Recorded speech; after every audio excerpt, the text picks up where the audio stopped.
श्रवण करे, भगवत गीता पाठ करो। ओम अज्ञानतिमिरन्धस्य ज्ञानाञ्जनशलाकया चक्षुरुन्मीलितं येन तस्मै श्रीगुरुवे नमः। नमः ओम विष्णुपादाय कृष्णप्रेष्ठाय भूतले श्रीमते भक्तिवेदांत स्वामिने इति नामिने। नमस्ते सारस्वती देवे गौरवाणी प्रचारिणे निर्विशेष शून्यवादी पश्चात देशतारिणे वंशाकल्पतरुभ्यश्च कृपा सिन्धुभ्येव च पतितानां पावनेभ्यो वैष्णवेभ्यो नमो नमः। जय श्री कृष्ण चैतन्य प्रभु नित्यानंद श्री अद्वैत गदाधर शिवासादि श्री गौर भक्त वृंद। हरे कृष्ण कृष्ण कृष्ण हरे हरे, हरे राम राम राम हरे हरे। मुखम करोति वाचालं पंगुलं हैतगिरिं तत्कृपातमहं वन्दे परमानंद माधवम्। श्री गुरुदिनतारिणं श्री चैतन्येश्वरं नमः विष्णुपदाय विष्णुपृष्ठाय भूतले स्मृति जय पतत्संनिधि नाम। गीता महात्म्य।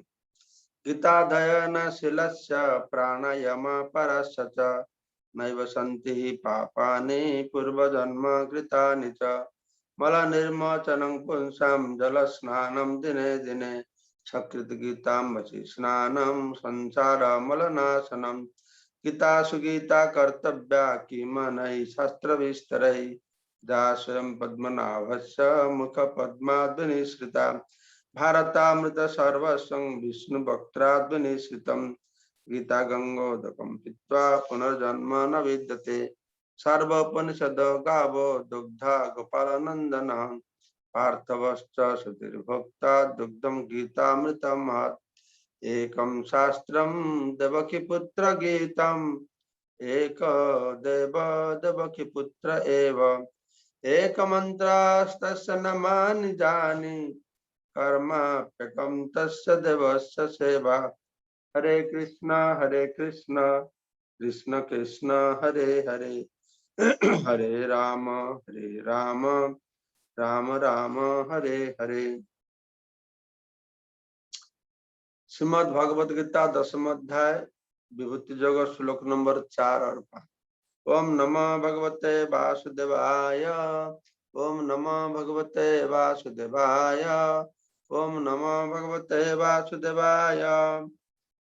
बुद्धिर्ज्ञानम् असम्मोह क्षमा सत्यं तमः समः। सुखम दुःखम भवो भाव भयं च अभयम् एव च। अहिंसा समता तुष्टि तपोदानं जशो जशः। भवन्ति भावभूतानां मत्त एव पृथग्विधाः। बुद्धिर्ज्ञानम् असम्मोह क्षमा सत्यं तमः समः। सुखम दुःखम भवो भाव भयं च भयम् एव च। अहिंसा समता तुष्टि तपोदानं जशो जशः। भवन्ति भावभूतानां मत्त एव पृथग्विधाः। তো এই শ্লোকে ভগবান বলছেন যে কিভাবে প্রত্যেকটি জীবের যে বিভিন্ন ভাব রয়েছে এগুলি তার থেকেই উৎপন্ন হচ্ছে। প্রত্যেক জীবের বিভিন্ন গুণের কথা বর্ণনা করেছেন। এই গুণগুলি তার দ্বারা তৈরি হয়েছে, অর্থাৎ ভগবান থেকেই এই গুণগুলি আসছে। সেগুলি হচ্ছে কি? বুদ্ধি, জ্ঞান, সংশয় ও মোহ থেকে মুক্তি। বুদ্ধির জ্ঞান অসম্ভব, মোহ মানে সংশয়। ক্ষমা সত্যবাদিতা, ইন্দ্রিয়ের সংযম, মন সংযম, সুখ ও দুঃখ, জন্ম মৃত্যু, ভয় অভয়, অহিংসা, সমতা, সন্তুষ্টি, তপস্যা, দান, যশ ও অযশ, প্রাণীদের এই সমস্ত বিভিন্ন ভাব আমার থেকেই উৎপন্ন হয়। তো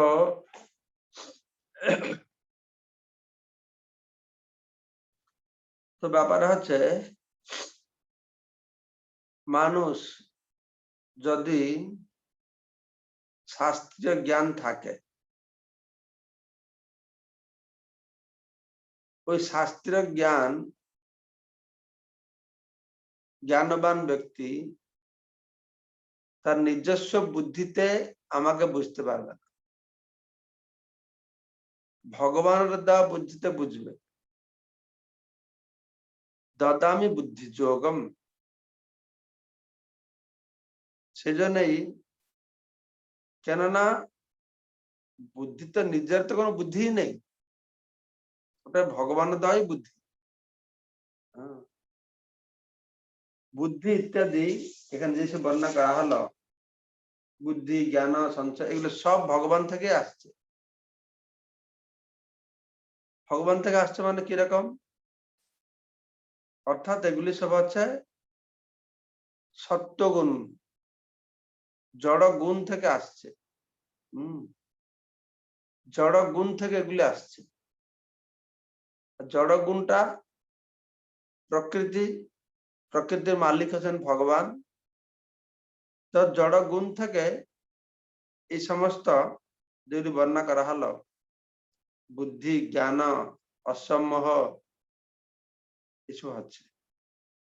তো এই যে তিনটে জিনিস আছে, বুদ্ধি, জ্ঞান, অসম্মোহ, এটা সত্যগুণ থেকে আসছে। তারা ভগবান থেকে আসছে। তো এই সত্যগুণ থেকে যে বুদ্ধি আসছে, তো ভগবান তো নির্গুণ, তাহলে ভগবানকে তারা বুঝবে কি করে? ভগবানকে বুঝবে কি করে? সত্যগুণ থেকে এই জাগতিক যে বুদ্ধি সত্যগুণ থেকে আছে, তো ভগবানকে বুঝবে কি করে? তো বুদ্ধি মানে কি? আগে আমরা আলোচনা করেছি, বুদ্ধি আর জ্ঞান এই দুটো শব্দ ব্যবহার করা হয়েছে, আপনারা সবাই জানেন। বুদ্ধি মানে কি, জ্ঞান মানে কি? আমরা এমনি জানি জ্ঞান মানে জানা, বুদ্ধি মানে সূক্ষ্ম বিচার করা।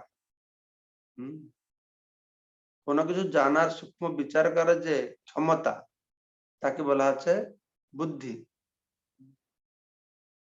সূক্ষ্ম ভাবে কোনো কিছু বিচার করাকে বলা হয় বুদ্ধি। জ্ঞান হচ্ছে কোনো কিছু জানা, বিশেষ করে কি জানা? জড় শরীর, চিন্ময় আত্মা সম্পর্কে জানা। জড় শরীর, চিন্ময় আত্মার মধ্যে কি পার্থক্য আছে সেটাকে জানা, তাকে বলা হলো জ্ঞান।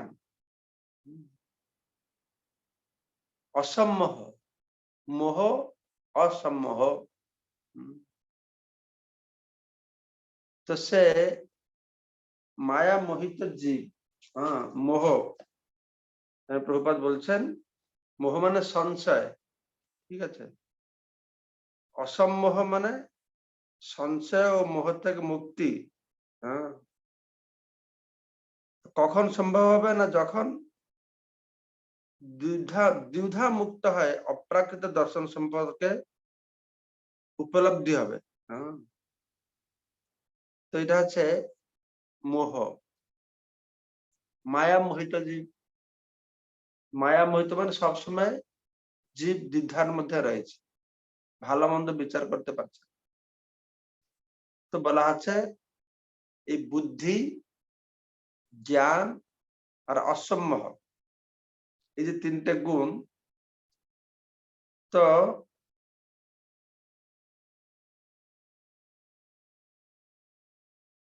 এই তিনটা থেকে, বুদ্ধি, জ্ঞান, অসম্মোহ থেকে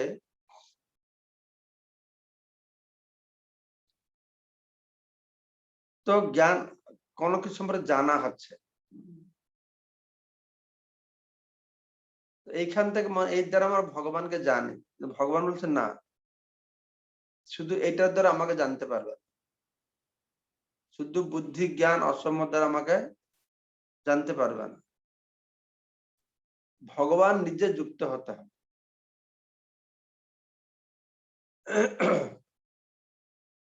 কেননা এই যে বুদ্ধি জ্ঞান অসম্মোহ ক্ষমা এগুলো সব নিজের থেকে আসে না, এগুলো ভগবান থেকে আসে। ক্ষমা, সত্য, দম আর সম। দমটা কি? দমটা আছে ইন্দ্রিয়কে নিয়ন্ত্রণ করা, আর সম হচ্ছে মনকে নিয়ন্ত্রণ করা। দম সম। ইন্দ্রিয়গুলি হচ্ছে ইন্দ্রিয়ের বহিরেন্দ্রিয়, আর মনটা হচ্ছে অন্তরেন্দ্রিয়। ঠিক আছে? তো এখানে সুখ, তো এইগুলো হচ্ছে সত্যগুণ। ঠিক আছে? এখানে যে বর্ণনা করা হলো ক্ষমা, সত্য, সম, দম, এগুলো সত্যগুণ থেকে। তারপরে সুখ হচ্ছে সত্যগুণ থেকে, আর দুঃখ, দুঃখ হচ্ছে তমগুণ থেকে। জন্ম মৃত্যু, জন্ম মৃত্যু বিভিন্ন প্রকারের দুঃখ, ভয়, এগুলো সব তমগুণ থেকে হচ্ছে। আরো অভয়, ভয় তমগুণ থেকে, অভয় আছে রজগুণ থেকে। কেননা অভয় মানে কি? যার জ্ঞানের উদয় হয়েছে সে নির্ভয়, অভয়, সেটা হচ্ছে সত্যগুণ থেকে। কিন্তু ভয়টা আছে তমগুণ থেকে। ঠিক আছে?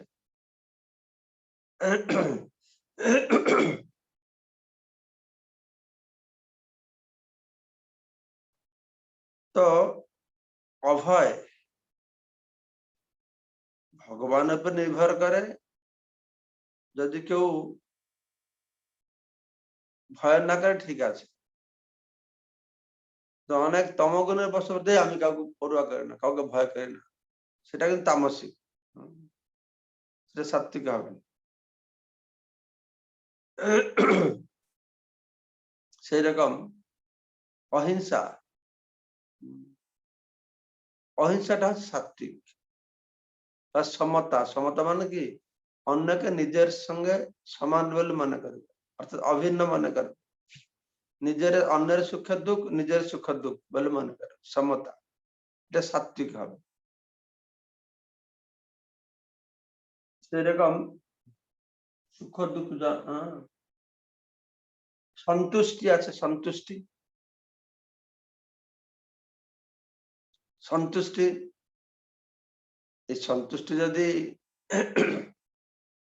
যথার্থ সন্তুষ্ট, আত্মতৃপ্তি হবে, সেই সন্তুষ্ট সাত্বিক হবে। ঠিক আছে? কোনো কন্ডিশন নেই, আনকন্ডিশনালি সে সন্তুষ্ট আছে। কিন্তু যদি আমি এটা পেলে সন্তুষ্ট হব, এটা রাজস্বিক হয়ে যাবে। তপস্যা, দান, এগুলো সেই রকমই। অনকন্ডিশন কোন শর্ত রেখে না করা হয় তাহলে সত্যগুণের হবে, শর্ত রেখে তপস্যা দান করলে এটা রজগুণের হবে। সে কথা ভগবান কৃষ্ণ ভগবত গীতায় এসব সত্যগুণ, রজগুণ, তমগুণ কার্যগুলো বর্ণনা করেছে। তারপরে যশ অযশ, যশ আর অযশ সেরকম সাত্বিক হবে, রাজসিক হবে। যে রজগুণের যশ হয় রাজসিক হবে, সত্যগুণের যশ হলে সাত্বিক হবে। তো এগুলি সব হচ্ছে ভগবানের শক্তি। এগুলি ভগবানের শক্তি, যেহেতু শক্তি শক্তিমান অভিন্ন, শক্তি শক্তিমান অভিন্ন, সেজন্য বলা আছে এগুলি ভগবান থেকে, এরা ভগবানের শক্তি থেকে আসছে। সরি, এই সবগুলি ভগবানের শক্তি থেকে আসছে। ঠিক আছে? এই যে বুদ্ধি জ্ঞান সংশয় মোহ মৃত্যু, ভয়, অভয়, যশ, অযশ, সন্তুষ্টি, তপস্যা, এগুলি সব ভগবানের শক্তি থেকে আসছে, গুণ থেকে আসছে, সত্যগুণ থেকে, রজগুণ থেকে, তমগুণ থেকে। তাহলে ভগবান কেন বলছেন এগুলি আমার থেকে আসছে? বলে তো গুণ থেকে আসছে। তো আমার থেকে আসছে বলছে যেহেতু এই গুণগুলি ভগবান থেকে, ভগবানের শক্তি থেকে আসছে। শক্তি শক্তিমান অভিন্ন। আগুন আছে, আগুনের দাহিকা শক্তি আছে। তো আগুনের দাহিকা শক্তি কোনো কিছুকে পুড়ে ফেলে, কিন্তু আমরা বলি আগুন পড়ে দিয়েছে, আগুনে পড়ে গেল। সূর্য আছে, সূর্যের রশ্মি আছে, সূর্য রশ্মি সবকে আলোক দিচ্ছে, আমরা সূর্যের আলোক। কেন না? এখানে শক্তি আর শক্তিমান অভিন্ন।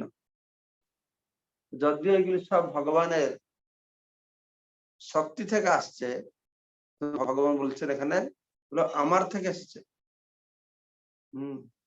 তো এইভাবে এই দুটি শ্লোকে ভগবান বর্ণনা করছেন যে কিভাবে সবকিছুই, সবকিছুর মূল হচ্ছেন ভগবান।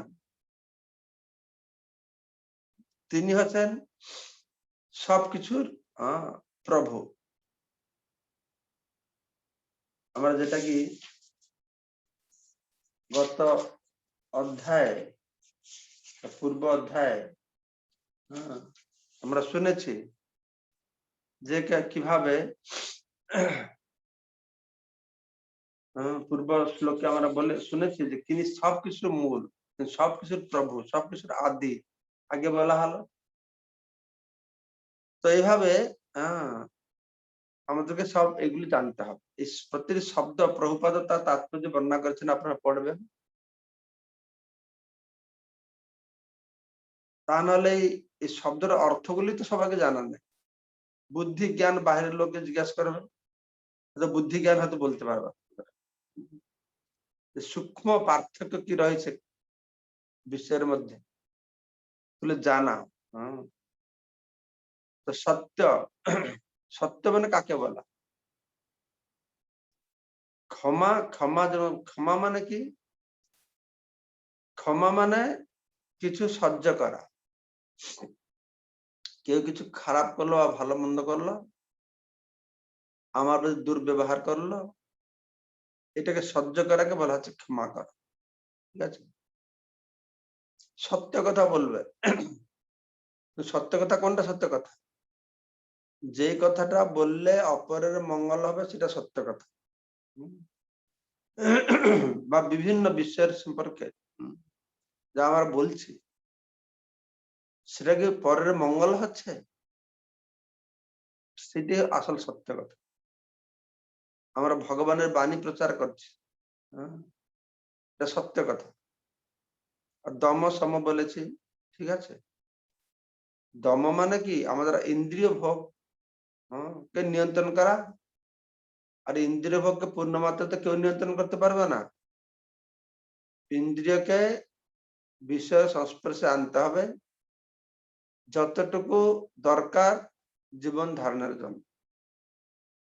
কিন্তু বর্তমান সমাজে যদি আমরা ভালো করে দেখি, মানে কত বিষয় আছে যেগুলি আমাদের জীবন ধারণের জন্য অপরিহার্য নয়, কিন্তু মানুষ সেগুলি করে, কত সময়ের অপচয় করছে। অনেক আমরা ইন্দ্রিয় তর্পণে কাজে লাগাই, যেগুলোকে না লাগালে আমরা বেঁচে থাকতে পারবো। কত প্রকারের পড়া, কত প্রকারের খাওয়া, কত প্রকারের সে মুখের পাউডার লাগানো, কত প্রকারের জিনিস এই মায়াদেবী বানিয়ে রেখেছে। আর মানুষ সে অপ্রয়োজনীয় বস্তুতে ইন্দ্রিয় ভোগে ব্যস্ত আছে। কিন্তু আসলে কি করা উচিত? ইন্দ্রিয় ভোগ ততটুকু করতে হবে যতটুকু করলে আমরা জীবন ধারণ করতে পারবো, বাস। অপ্রয়োজনীয় জিনিস ঘরে রাখা উচিত না। এই অপ্রয়োজনীয় জিনিসগুলো ব্যবস্থা করতে আমাদের কঠোর পরিশ্রম করতে হয়।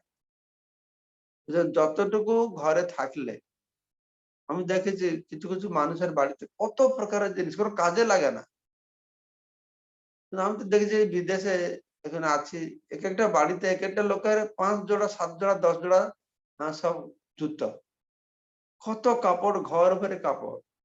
আরে এগুলো কেনার জন্য তো তোমার খাটতে হচ্ছে না, পয়সা লাগছে, কি দরকার?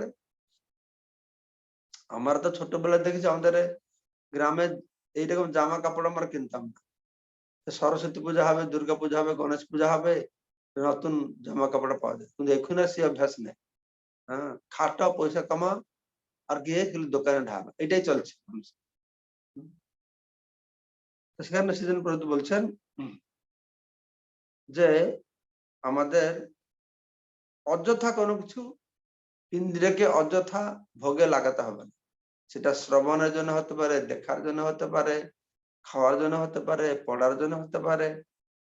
যতটুকু হলে আমার জীবন ধারণ করতে পারবো ততটুকু ব্যবহার করতে হবে। দম, ঠিক আছে। আর সম মানে মনকে নিয়ন্ত্রণ করতে হবে। মনকে অযথা কত প্রকার চিন্তায় আমরা ঢুকিয়ে রাখি।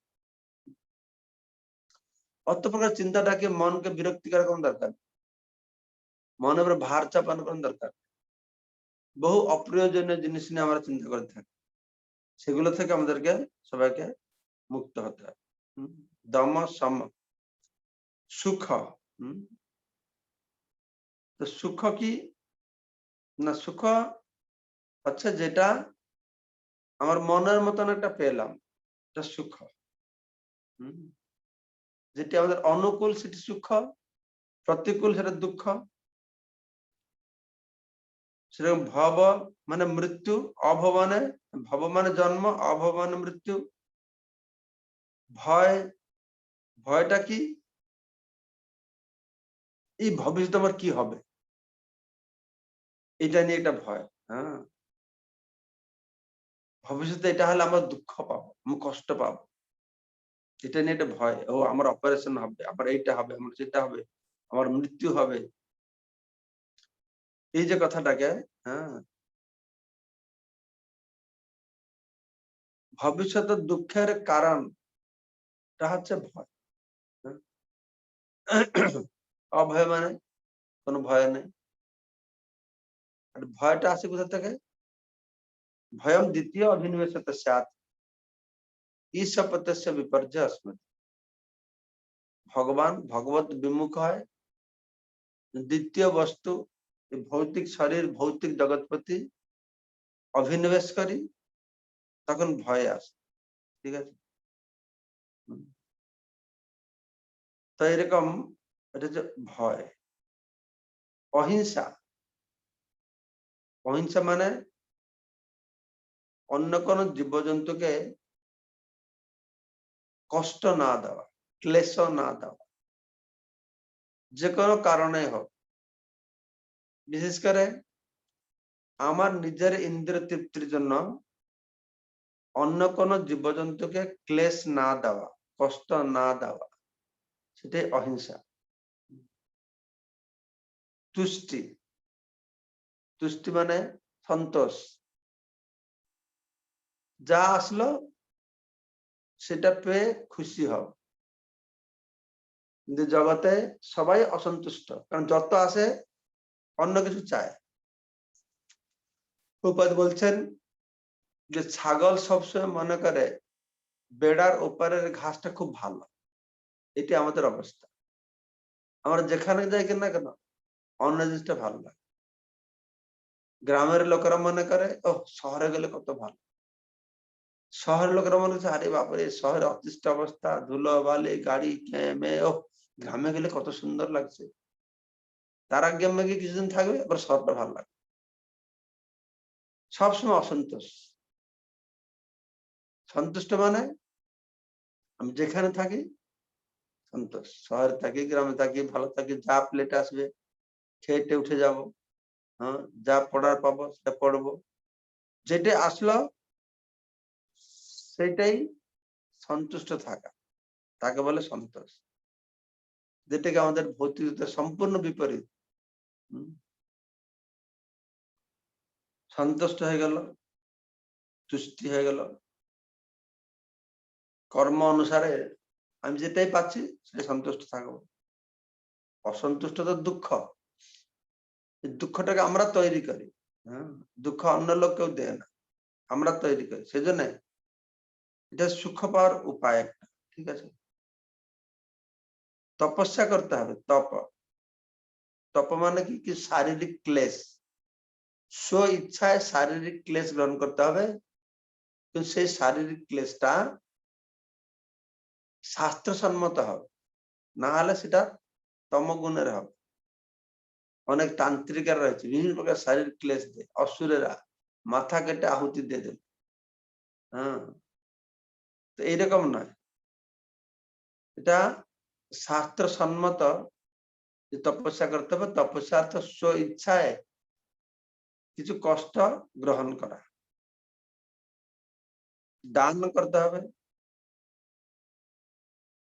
দান মানে কি দান করতে হবে? আমাদের যেটা লাগবে না সেটা যাকে তাকে দিয়ে দিই, এরকম নয়। বেশি হয়ে গেছে দিয়ে দিলাম না, আমার জন্য যে প্রয়োজন, আমাকে ভালো লাগে, আমাকে জিনিসটা খুব ভালো লাগে, আমারটা দরকার, তা সত্ত্বেও আমি কাউকে দিচ্ছি, ঠিক আছে। উদ্ভূত হয়ে গেছে, কাজে লাগছে না, এই উড়ে খাই গোবিন্দায় সোহা, ও এক রকমের জিনিস। উড়ে খাই গোবিন্দায় সোহা সেরকম নয়। কোন জিনিস আমার লাগবে, আমার লাগছে না তাই দিয়ে দিলাম, সেটা এক আলাদা জিনিস। কিন্তু আসল দাম হচ্ছে আমার লাগবে, আমার দরকার আছে, বা আমি একটা জিনিস ভালোবাসি, সেরকম আমাকে ভালো লাগছে না দিয়ে দিলাম তা নয়। আমাকে ভালোবাসে, আমার দরকার আছে, তা সত্ত্বেও আমি কাউকে দিলাম, সেটা দান এরকম বলা হচ্ছে। তো এরকম আমরা দেখতে পাচ্ছি মানুষ সমাজে একটা কথা শুনে একরকমের বুঝি, কিন্তু তারা অন্তর্নিহিত অর্থ অন্য রকমের আছে। সূক্ষ্ম বিচার, এগুলো বলে সূক্ষ্ম বিচার, সূক্ষ্ম বিচার রয়েছে, ঠিক আছে।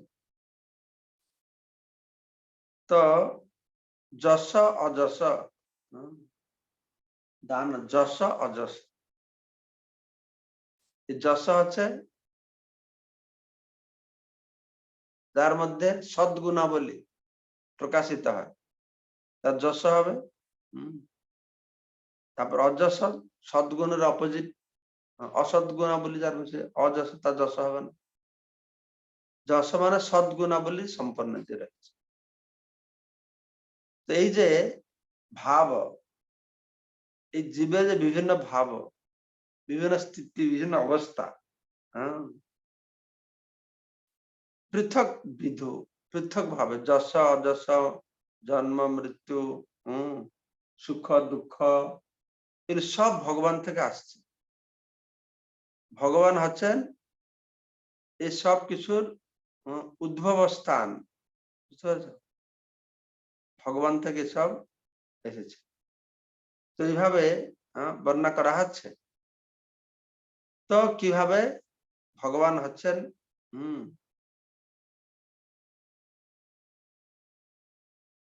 তার কাছ থেকে আসছে, তার কাছ থেকে আসছেন, অচিন্ত ভেদাভেদ। ভগবান থেকে আসছে, কিন্তু ভগবানের শক্তি থেকে আসছে। তাই ভগবান এই সমস্ত গুণ ভগবান থেকে আসছে, কিন্তু ভগবান এই সমস্ত গুণের দ্বারা প্রভাবিত নন, ঠিক আছে। ভগবান এই সমস্ত গুণের দ্বারা প্রভাবিত নন।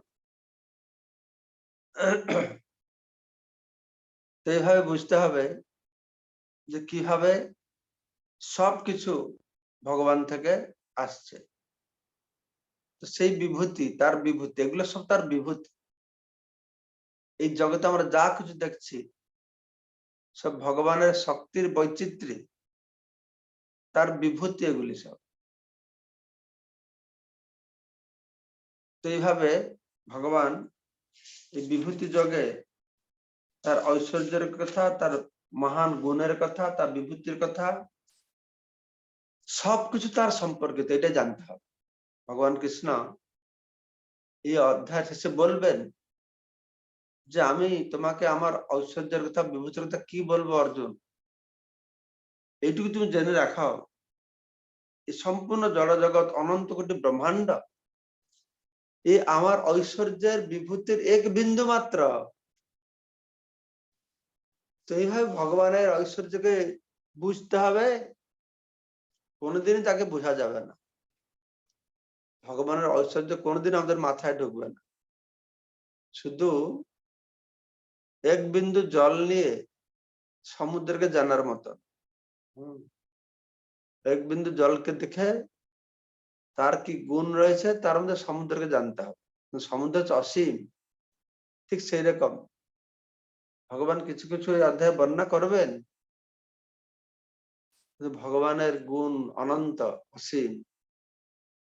তো এগুলো ভগবান বলছেন এই জন্য, যেগুলো শুনলে আমরা সর্বতভাবে তার চরণকমল আশ্রয় নেব, এটা বুঝে এই জগতে আর কোনো কাজ নেই আমার, এই জগতে আমার করার কিছু নেই, এখানে দেওয়ার কিছু নেই কি পাওয়ার কিছু নেই, একমাত্র কৃষ্ণ চরণ কমলই সব। ভগবানের চরণ কমলই সত্য, নিতাইয়ের চরণ সত্য, তাহার সেবক নিত্য। যে ভগবানের সর্বতভাবে আস্তে আস্তে জীবনকে আমাদের এরকম তৈরি করতে হবে। এখন আমরা বিভিন্ন প্রকারের সেবা করছি, বিভিন্ন কর্মে নিযুক্ত হচ্ছি, গৃহস্থদের গৃহস্থ যাবতীয় কর্তব্য কর্ম করতে হচ্ছে, স্ত্রীকে দেখতে হচ্ছে, ছেলে মেয়েকে দেখতে হচ্ছে, চাকরি করতে হচ্ছে, এগুলো সব করতে হবে। কিন্তু লক্ষ্য রাখতে হবে জীবনে কোনো একটা সময় এই সব কিছু থেকে মুক্ত হয় একমাত্র কৃষ্ণের চরণাবিন্দে আশ্রয় নেবে, সেটা একমাত্র সম্ভব হবে যদি তোমার প্রতিদিন ভগবানের এই মহিমা শ্রবণ করে, গীতা ভাগবত ইত্যাদি প্রতিদিন ভগবানের মহিমা শ্রবণ করতে হবে। তাহলে আমাদের মন স্থির হয়, ভগবান প্রতি ধাবিত হবে, আসক্ত হবে। অন্তত পক্ষে ভগবানের কথা শ্রবণ করলে আমাদের চিত্ত শুদ্ধি হবে, মন শান্তি হবে, ইন্দ্রিয়গুলি পবিত্র হবে, আমরা তো সুখে তো থাকতে পারবো। ভগবানের কথা শ্রবণ করলেই তার যে প্রভাব সেটাই আমাদের মঙ্গলময় হবে। কেননা ভগবানের কথার মাধ্যমে তার গুণ, রূপ, লীলা, নাম, এর মহিমা আমরা শ্রবণ করছি। এই জগতে যার মহিমা শ্রবণ করবে তার প্রতি আকৃষ্ট হবে। ভৌতিক জগতেও তাই, ভৌতিক জিনিসগুলো কেউ প্রমোট করতে চায়, তার ভালো গুণগুলি বলে, তখন আমরা তখন তার প্রতি আকৃষ্ট হয়ে পড়ি। কিন্তু আসলে এই জগতে কার ভালো গুণ, এই ভালো এই মন্দ, এইসব ভ্রম। কিন্তু ভগবান হচ্ছেন পূর্ণ আনন্দময়, তার মধ্যে যে যেটাই করে সেটা ভালো, ভগবান যেটাই করবেন সেটাই ভালো। ভগবান আমাকে বাঁচালে ভালো, ভগবান কাউকে যদি ভগবান বলছেন আসলে সেবা পদারাতাং, ভগবান যাকে মারবে, যে যাকে রক্ষা করবে সে রক্ষা হবে, যাকে মারবে সেও রক্ষা হবে। ভজ হুরে মন শ্রীনন্দ নন্দন অভয় চরণার বিন্দরে। তো অভয় চরণার বিন্দরে ভগবান শ্রীকৃষ্ণের চরণ কমলে আশ্রয় নিতে হবে, এই সমস্ত ব্যাপার বুঝে, হ্যাঁ, জানে, তাহলে ভালো হবে। জয় শ্রী প্রভুপাদ কি জয়, ভগবত গীতা কি জয়। যদি কার কোনো প্রশ্ন থাকে একটা দুটো আপনারা জিজ্ঞাসা করুন। এই বিভূতি যোগে এর পরে যে বলা হবে যে আমি এটা তাড়াতাড়ি আমরা পড়ে শেষ করতে, প্রথম কয়েকটা শ্লোক এই চতুর্শ্লোকী গীতা পর্যন্ত একটু আলোচ্য আছে, তারপরে আমরা তাড়াতাড়ি দশম অধ্যায়টা শেষ করতে পারবো। কার কোনো প্রশ্ন আছে আজকে? আলোচনার উপরে? বলুন মঙ্গলময় কৃষ্ণ প্রভু।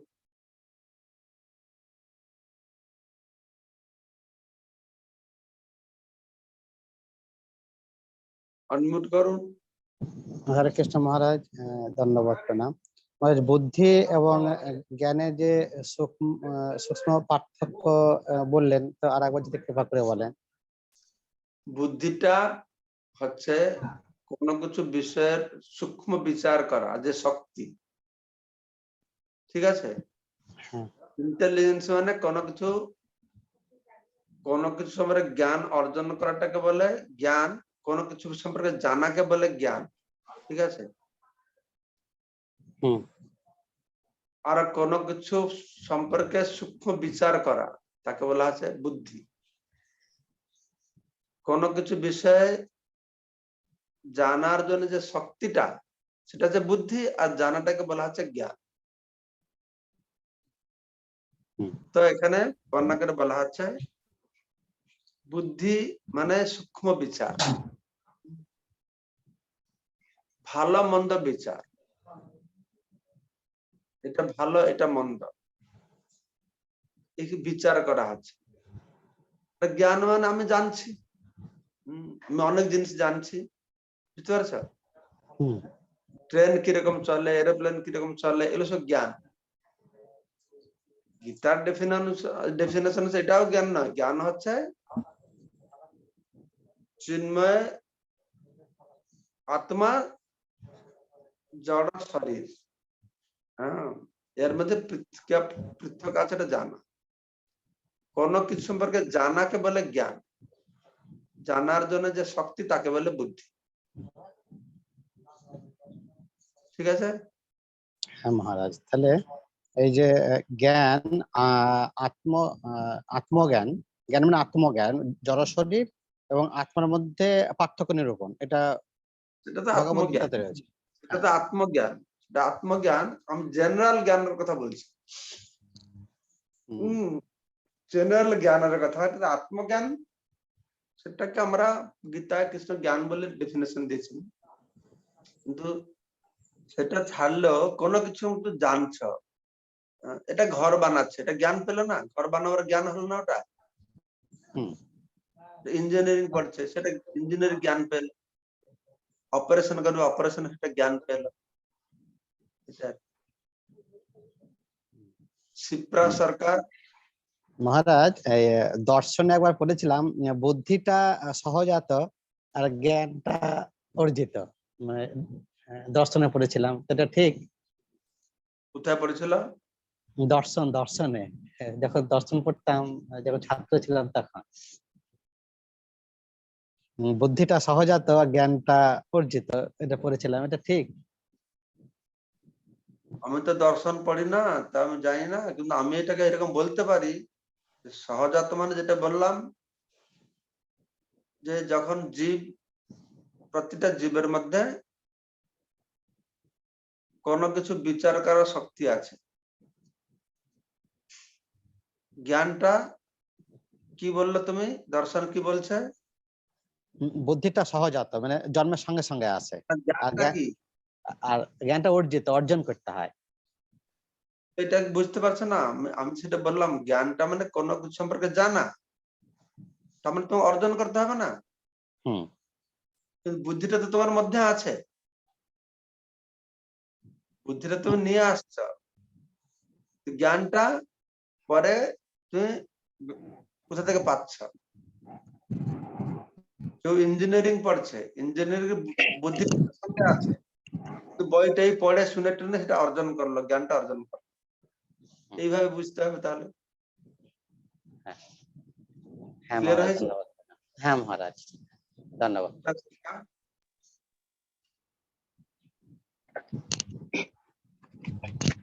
মহারাজ, আপনার শ্রীচরণে প্রণাম। মহারাজ, যে আপনি বললেন যে সম অর্থ মনকে নিয়ন্ত্রণ করা, কিন্তু এর আগের অধ্যায়গুলোতে আমরা দেখেছি যে মন নিয়ন্ত্রণের পন্থা হচ্ছে যম। তাহলে মহারাজ, যম আর সম কি একই? সম যম কি जम হুম, समदम তাহলে समदम সম মানে समदम মনকে माने নিয়ন্ত্রণ করা। इंद्रिय के नियंत्रण करा सम माने मन के नियंत्रण करा और जम नियम आसन प्राणायाम সেটা কথা বলছো হ্যাঁ, তাহলে ওই ওই জমটা কি আলাদা? না এই একই জম जम सम एक जम যদি मन के नियंत्रण करा सम मन के नियंत्रण करा সেটা অষ্টাঙ্গ যোগ পদ্ধতির একটা বিধান অংশ, অঙ্গ। হ্যাঁ যম নিয়ম আসন প্রাণায়াম প্রত্যাহার আর এই সমটা হচ্ছে গুণ। সমটা সম হচ্ছে গুণ। গুণ বলছি তাই না সম হচ্ছে গুণ, বৈষ্ণবের গুণ বা ব্রাহ্মণের গুণ, এটা বুঝি। আর যমটা এটা হচ্ছে একটা অঙ্গ আর কি, তাই তো মহারাজ?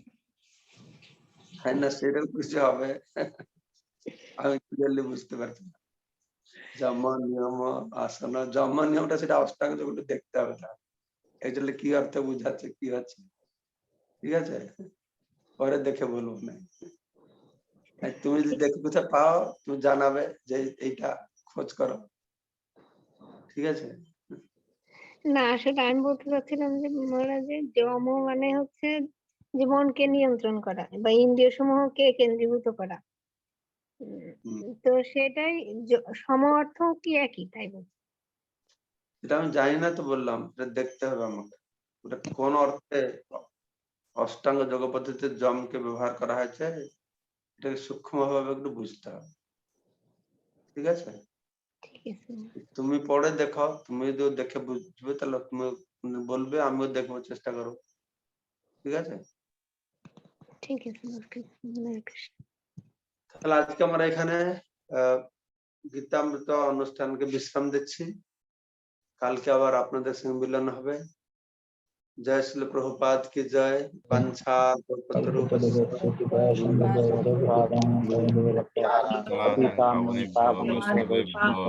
नमो नमः।